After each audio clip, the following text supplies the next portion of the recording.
du CAC et à niveau nini. Le Rwanda menacé, la RDC a menacé. 46e conférence de la francophonie. RDC a boyi kokende ko assister ango parce que ça na Rwanda. Mais le représentant de la francophonie de la République démocratique du Congo, Auto Sololana Fachi, avant Facha s'envoler vers Lualaba, Basolo Linini. Quels sont, dans l'ultimatum, il y a USA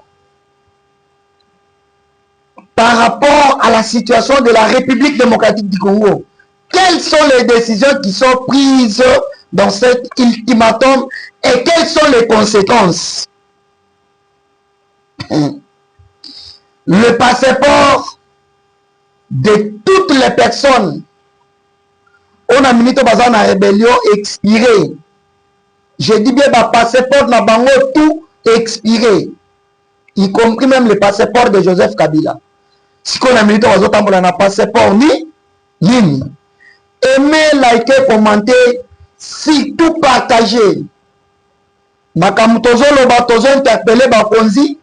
Makamutozo loba eza po esunga. Moi malentendu au batubusu bazana ngo par rapport à éclaircissement ya makambozo le kanamboka appelez-moi moi na mukolo mabele c'est le Pascalius Kavulu.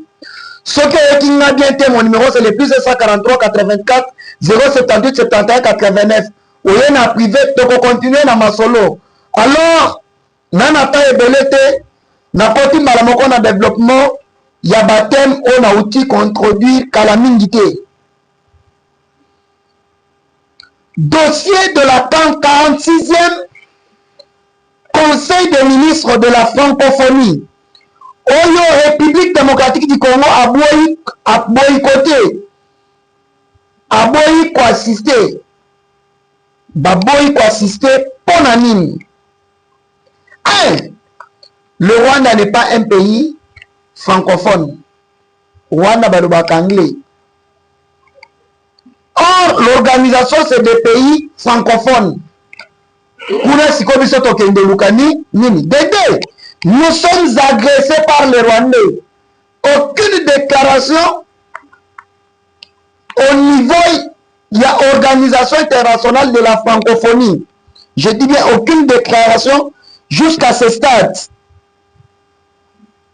Pour fortifier la République démocratique du Congo.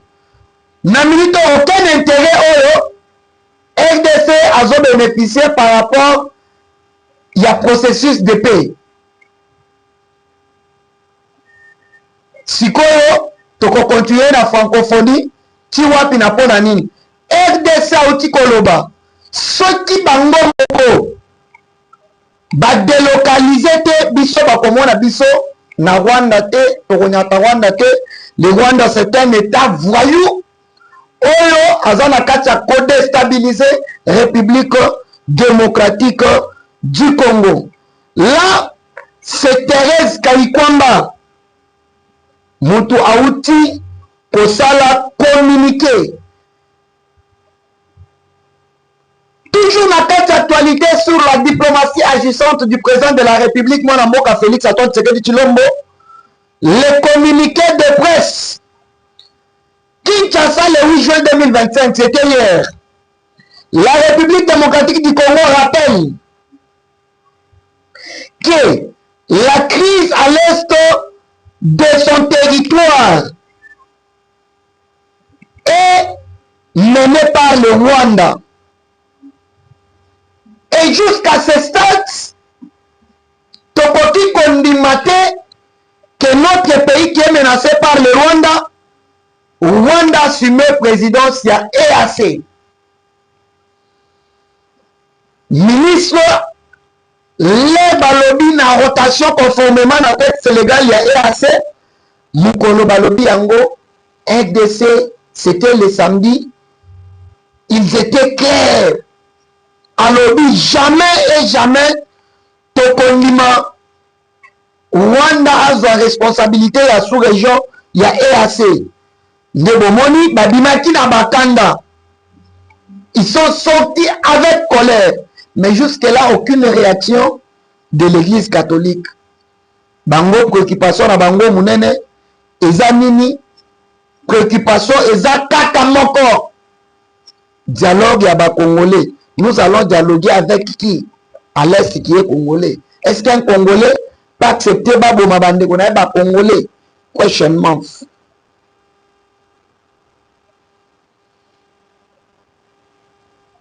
Nous avons vu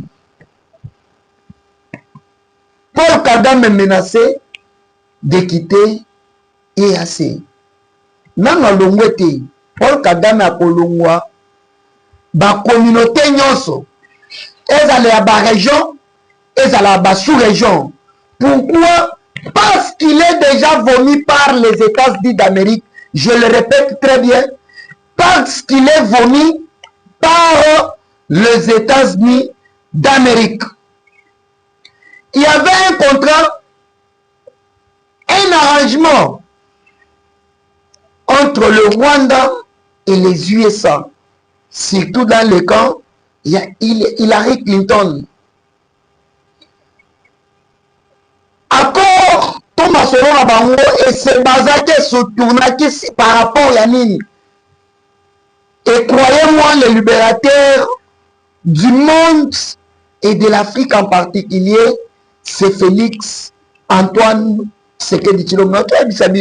Fayoulou, après avoir posé la analyse, vu la mission qu'on va donner au président Félix, Fayoulou s'est décidé en âme et conscience de rejoindre le camp du président Tshisekedi. Aujourd'hui, Devos Kitoko devient le porte-parole du président Fachi. Bolandaka, on a top Congo. Mais retournons à notre mouton. Il y avait un accord signé entre le Rwanda et les États-Unis d'Amérique. Et c'était quoi cet accord-là? Batoubasali qui Amérique à la première puissance du monde, c'est les Juifs. Or, nous avons des sortes de Juifs. Nous avons les Juifs noirs et nous avons les Juifs blancs. Les Juifs blancs, ce sont les Israélites. Et les Juifs noirs, ce sont les Nilotiques.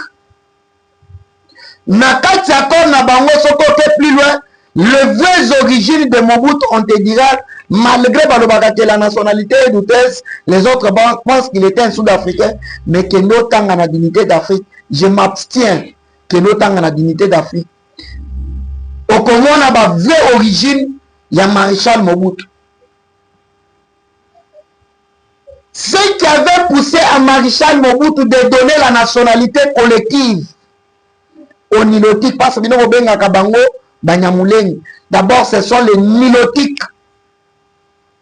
La RDC, les Bantous ont chassé les pygmées et ont récupéré les territoires. Même au Rwanda, l'Allemagne a été colonisée au Rwanda pour la première fois avant que Babel base au Rwanda. C'était d'abord Mabele, Yababatou. Ce n'était pas la terre des Nilotiques. Les Nilotiques sont venus juste après la Première Guerre mondiale. L'ère Amérique a sécurisé Bango. Et encore les Alatimini, tous les Nilotiques qui sont considérés comme les Juifs noirs, Bapesa Bango espace na Afrique et précisément en République démocratique du Congo. Donc, la politique de balkaniser le pays, et ça y a depuis Kala. Il y a eu des dirigeants après Mobutu. Nous avons dit Mouzé. Mouzé qui a été coopté. Parce que Mouzé a banda Bitumbate. Parce que Bitumbate c'était les Rwandais. Avec l'appui et la bénédiction des États-Unis d'Amérique. Dans les objectifs de balkaniser le pays, on a coopté Mouzé. Baye ko imposé Kabila Kisimbi. Pourquoi? Parce que la Pabandi Bitumba, c'était les Rwandais. Les Bamposé Hippolyte Kanambe Kazembereri. Moi, na maman Marceline. Dit Joseph Kabila. Tale concordance. Tous les présidents ont soba imposant au ba Colombo kate ba pesa bango komboka ya ba Joseph. Retourner dans l'histoire depuis l'histoire de Joseph qui fit en Égypte premier ministre. Et ça la kimboka na bango te. bamatisaka kaka ba Joseph Mobutu, Joseph Kabila. Et ce que Zoni, on avait qui? Voilà histoire na lingi kokota te. Mais nazo kotisa yo na ba profondeur, il y a plan, il y a balkanisation, il y a Congo qui a été préparé plus de 50 ans, mais déjoué dans moins de 5 ans. Par le Moukishimujani, Félix Antoine Tshisekedi Tshilombo. Ah, makanisi vient nangai. Wampa na place aux gens. Okoti sa kimia na bato ba contribuer pour na liwa na yote. Ça bango mal à l'aise. Les Kabila du pouvoir. La mission de Joseph Kabila était d'identifier tous les Rwandais. Oyo bakima na génocide du Rwanda l'air Mobutu Fongola Rido. O bakota bakenda partout au Congo, Congo central, Kasai, Kananga, Lomela, Katakokombe, Kamfwa, Museba, Mpwaki, Kipombo, Kipushi, Kasumbalès, bakenda s'installer partout au Congo. Na l'air va s'installer qui? Na 1994, na génocide à Rwanda, Kabila Zwaki mission ya identifier toutes ces Rwandais là, elle leur donné les postes de responsabilité. Déplace beaucoup mona Mbalamu Sensi na Kombo lokola Kasaye, même Mbalamu Sensi après kolonga ba fonction comme chef d'état-major Mbalamoko o azalaka Rwandais. C'est une très belle histoire après investigation par rapport à la diplomatie agissante du président de la République Félix Antoine Tshisekedi Tshilombo. Fouati allié à Kouti Kabila Tchemisisa ou à Tena Union africaine. Au revoir, alors je ne sais pas vous dire au revoir, mais à bientôt. C'est-à-dire Kabila Linga Kiazonga comme président de la République. Et il avait bien préparé ses histoires. Le président de la République a utilisé notion morale Ototanga na 5e et 4e primaire. Les corbeaux et les renards. Ceux qui osent na eloko na maboko te, il faut d'abord flatter au azanango pour ozango au komasikongo. Kabila tika pouvoir te, Kabila c'est dans des fauteuils, mais Kabila avait toujours le pouvoir. Facha Bandelo kwa liboso, visiter tous les pays limitrophes, Kobisa Bango vérité, Baké Babisi Kabila. Alongo wan. Deuxième des choses, le président de la République Félix Antoine Tshisekedi Tshilombo a marqué sur le plan international à Mata Kiti, Babanek Kobo, il a trouvé des preuves. Il y a des agresseurs Nabiso, des envahisseurs Nabiso. Aujourd'hui, Tozi maman, seulement parce qu'elle a takali pour ta même mobile, Thérèse Kaïkwamba, ayebi toutes les langues du monde. Okota na ena kiwalon, azoloba, allemand, azoloba, anglais, azoloba, français, azoloba, chiluba, swahili, kikongo, azoloba. Amati na mindele, akiti na bango, baké gauche, baké droite. Tout le monde prend conscience. Nasuka facha ebisi bango, la carte de balkaniser la RDC, sachez bien que même les États-Unis d'Amérique, vous serez le perdant. D'ailleurs, vous n'êtes pas au courant de ce qui se passe au Congo. Botala, Balikiba Kabola, Congo dans 3 pays. Bakatu Mebazala qui près Bazwa Katanga. Bakabila Bazwa, Goma na Bukavu, na Kisangani, na Ituri. Maintenant, Kasai na Kinshasa, na Congo central et Kotika la République démocratique du Congo. Nde Batalisi Bango, regardez maintenant les conséquences. Ceux qui vont balkaniser Congo, courant au Afrique du Sud, Tanzanie, Batos Basale Laka, et Outakana, Congo central. Pakokate la Bango courant. Premier pays à téléméner la balkanisation, c'était l'Afrique du Sud. Amérique a sanctionné Afrique du Sud a sanctionné Amérique. Ne trompe pas, lobby. Un pays africain qui s'organise pour sanctionner un pays américain. Et ça le Mewapi, na ebandi, ndengenini. Ils se sont sanctionnés. L'exico va se sanctionner. Ne va écouter l'exico va émissaire. Au juste qu'est-ce qui qui se passe. Ne batalisi administration Trump. Regardez au Congo. Nakati Bitumba Oyo. Regardez ce qui se passe. Tout le monde vient piller et tout le monde est en train de s'organiser pour récupérer la force de puissance mondiale. Mais Amérique a bengi sikoyo Fachi. Comment sur la Fachi lobby avant Nayato Sororo Kindam Wesegelo Pinda Batunayo. Na expliqué bango cartographie ya banguna na makamyo sa Congo.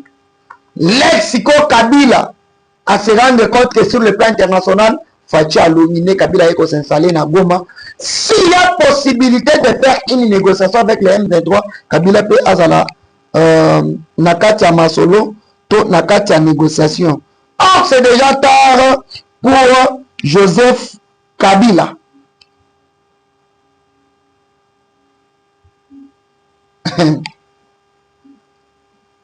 C'était déjà tard pour Kabila. Kozonga Kabila Zongi, Sultani Makenga Lobi, c'est un problème d'intérêt. Kabila ya la cinquième personnalité, pas comme notre leader. Confusion à Kanabango. Ndebo Moni Oesko et Salemi, niveau ya Guinée équatoriale. La délégation rwandaise a quitté la salle à huis clos des présidents lors de la 26e session ordinaire des chefs de l'État des communautés économiques des États de l'Afrique centrale qui s'est tenue à Malebo le 7 juin.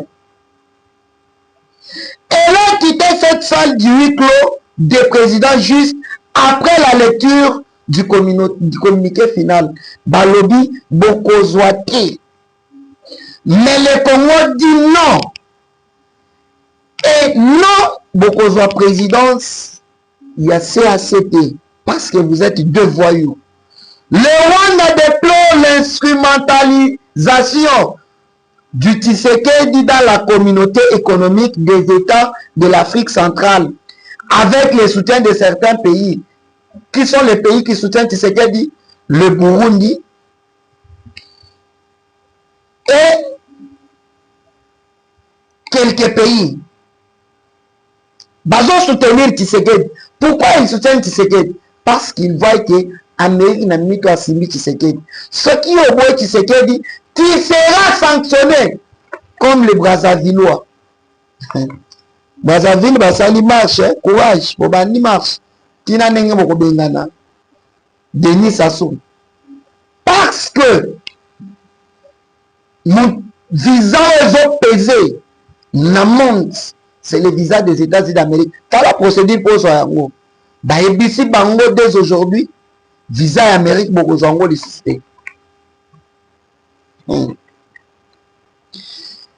Cette dérivée, c'est une fois de plus manifestée lors de la 26e sommet ordinaire tenu à Malebo, du droit de Rwanda à la présidence rotative tel que stimulé dans ces articles 6 du traité a été délibéré, ignoré par ses pairs. Kagame à lobby, ministre des Affaires étrangères à lobby, son délégué à lobby, le porte-parole à lobby, Bakono menacé ballon. Bolongwa, vous êtes un État voyou. Nan Bolélité, Bokolela. Et président Facha Kotiwana, Azo Seka, Azo Sepela. Nous vous informons que le président de la République, chef de l'État, la minute déjà dans Colosie, a quitté, accueilli à l'aéroport, comme Jésus-Christ dans l'entrée à Jérusalem. Pour après Colosie, Fachazo Kende, Belgique. À Sololina, roi Philippe. Après avoir Sololana, roi Philippe, Fachi à Kokende, États-Unis d'Amérique. C'est là où il va finir toute mission avant Zonga continuer à tourner. Et je vais vous dire, tourner, où Azongeni na Congo, mission, na objectif y a tourné, et ça y a mis. Fachi na Belgique, Azokende avec mission, que c'est vous, le colonisateur de la République démocratique du Congo, en même temps vous êtes le colonisateur du Rwanda. Parce que Rwanda a eu deux colonies, l'Allemagne et la Belgique. Naboyi que tosali makambo obino boyebite nga nazokende signer tous les zones rouges oyo ba français ba qatarien ba anglais les britanniques et les anglais na banani mususu c'est quel pays? Il y a 5 pays. La Chine reste quel pays de l'Asie? Il y a un pays de l'Asie. Dans pays oyo babana ko exploiter illégalement le sous-sol de la République démocratique du Congo, ne place à liboso Amérique akoya po a exploiter. Bunaganda bitumbe ko sale maté. Eza mabele ya bakoko ya bakokololo na biso. Pouvoir oyo fatia bunango na manduki te abunda na bik na papier. Même sur le plan international, il a refusé de violer les droits publics internationaux. Aujourd'hui, tout le monde va apprécier raison. L'Amérique va investir 500 milliards. Ce n'est pas le président Fatih qui va signer. Je vous informe partout où vous êtes, aux Alana Congo, à la Libanda Congo, Ndeko Mwasi, Ndeko Mobali, Somba Champagne, Somba Whisky, Somba bien, mais Kobo Sanate Masangambila, Kobo Sanate Agene, Fatih Akolongwakuna, entre les 15 à cause de la Belgique, Colombo Belgique, à Kofoulé, États-Unis d'Amérique. Il y a déjà une délégation. Il y a des Congolais qui sont déjà dans l'ISA. Déjà, pour parler, déjà, pour que le processus de paix, traité de paix est signé. Donc le Rwanda sera imposé. Et c'est ça même l'ultimatum. On va assumer les responsabilités dans les pays, dans les régions et dans les sous-régions. Déjà la francophonie, la secrétariat général, tous les pays, après quand la carte à Rwanda, bon, on a la 46e conférence. Et c'est après, Makodongola, Oaza Lokola représentant la francophonie niveau ya Rwanda. Le chef de l'État Longo Belgique a quitté l'Amérique, précisément à Washington, va consigner encore dans la Maison Blanche, Tokosi Sabakov non jusqu'au 29 juin. Le 30 juin, RDC a eu indépendance totale. Wana oza Rwandais, ozongi na Rwanda, oza Congolais, oke Mupanzi. Intégration dans l'armée comme ça le matin. Et si tu es Congolais, on contribue à Kobomabatu Siyama, justice à Sali Moussala. Constant Moutamba Courage, Kobangate, la justice élève une nation, présente seulement les moyens de défense, c'est-à-dire que procureur par la cour de cassation, c'est un produit Kabila. Et le maintenant, avant conférence des gouverneurs et ça, qu'est-ce qui s'est passé à Kinshasa? Le chef de l'État a reçu personnellement le gouverneur Johnny Boyan Kacham. Pour Nani à recevoir la construction d'une nouvelle société. J'ai dit de la construction d'une nouvelle société, niveau, il y a entre Butembo et Beni. Par Soriano Danyano, il y a déjà les informations attendues pour créer l'insécurité, pour engager les minotiques, pour que base à la contrôle dans le service renseignement à place one. Ma bengue pour appeler instruction ferme. Soit il y a Tongango, et ça a un partenariat privé-public, et ça la privé. Et puis de deux, Makamlo s'envoie et ça les méfaux, il faut sa approbation. Posez-vous des questions. Quand tu vas venir exploiter en tant que Congolais, citoyen congolais bien étranger, passeport n'a expiré. Azota Mola n'a passeport ni. Et ça la Kabila. Et ça la Katumbi. Et ça la Franck Djongo. Et ça la Mathieu Bazon a leur passeport ont expiré. Parce que les bandes bazocha visa n'a pas passeport ni. aujourd'hui, ils ont démontré à la face du monde que c'est un bande des étrangers. C'est un bande de personnes au balingi kakaba jouir, au balingi Congo, mais balingi ba Congolais. Parce qu'il y a la différence entre aimer les Congo et aimer les Congolais. Aimer les Congolais, c'est que c'est la binéré, ça la kanakati à Congo. Mais aimer les Congolais, et ça, kolingana sol, na sous-sol, na peuple, na espace. Donc, Olingi kaka personne Congolais à se retrouver, c'est ça, aimer les Congolais. C'est ça la différence entre les camps Kabila et les camps Tshisekedi. Félix aime les Congolais. C'est-à-dire, il veut que les Congolais soient à l'aise. Tandis que groupe Yaba Kabila, soutenu par groupe Yaba Obama, Naba Hillary Clinton, Bango Bazolingande Congo. Vous voyez au moins le point de différence. Ils n'aiment pas les Congo. Et les Congolais, mais ils aiment les Congo. Raison pour laquelle, Baza prêt à Koboma, ba Congolais nyonso, pour que Bango va se retrouver dans Katiamok. Grâce à la diplomatie agissante du président de la République, Félix Antoine Tshisekedi Tshilombo, Ndebomoni, Moussala, Nengezo Salema, aujourd'hui, Rwanda, les Lakate, Komyolela, na francophonie, à Kolongwa. Na Union africaine, même na EAC, c'était d'abord CAC. Il y a aussi EAC. Là, c'est l'Afrique de l'Est. Rwanda va finir par se retirer parce que c'est toujours la rotation.